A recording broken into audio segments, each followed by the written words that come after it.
Հենրիկ Իգիթյանի անվան գեղագիտության ազգային կենտրոնի վերաբացված մանկական արվեստի թանգարանում մեկնարկել են կրթական ծրագրերը, որոնք ներառում են վարպետության դասեր, աշխատարաններ, տեղի եւ միջազգային մասնագետների մասնակցությամբ, դեկորատիվ կիրառական արվեստ, օդապարուկի պատրաստում եւ նկարազարդում, ինտերակտիվ վարժանքները տարբեր թեմաներով են։ Ունենք ակադեմիական կրթության աշխատարան, այսինքն երեխաները սովորում են գծանկար, գունանկար, գեղանկարչության ոլորտը, պատրաստում են տարբեր իրեր եւ յուրահատկությունը կայանում է նրանում, որ յուրաքանչյուր աշխատարանի եւ վարպետության դասի ավարտին երեխաները իրենց հետ վերցնում են պատրաստի աշխատանքը, այսինքն այն ինչ որ իրենք պատրաստել են այդ 1 կամ 2 ժամվա ընթացքում իրենց հետ տանում են տուն։ 5-ից 11 տարեկան երեխաները մեկ սեղանի շուրջ նախ ուսումնասիրում են օդապարուկի ստեղծման պատմությունը, հետո հենց տեղում պատրաստում եւ նկարազարդում սեփական օդապարուկը։ Խմբի ամենաակտիվը 8-ամյա Վանն է, ներկայացնում է առաջադրանքը։ Վերցնում են բամբուկ, հատուկ շարքով բամբուկի ավելորդ մասերը կտրում են,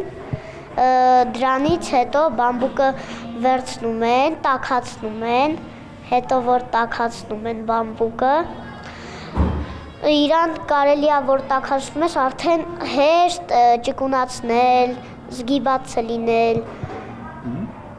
հետո վերցնում են բամբուկը, ոնց որ թղթի վրա, չէ, կտորի վրա նկարում են օդապարուկը, հետո վերցնում են այդ բամբուկը տաքացրած ու սարքած, դնում են այդ օդապարուկի վրա, ոնց որ ոսկորները, հետո շատ ուշադիր կտրում են, որ եթե հանկարծ կտորից ինչ որ պետք է կողմած կտրեն, վերջ։ Օդապարուկի պատրաստման գործընթացն ըստ Զարուհի Կարապետյանի յուրատեսակ մշակութային երկխոսություն է ստեղծում հայ երեխաների եւ չինական արվեստի միջև։ Երեխաները բավականին մեծ հետաքրքրությամբ են գալիս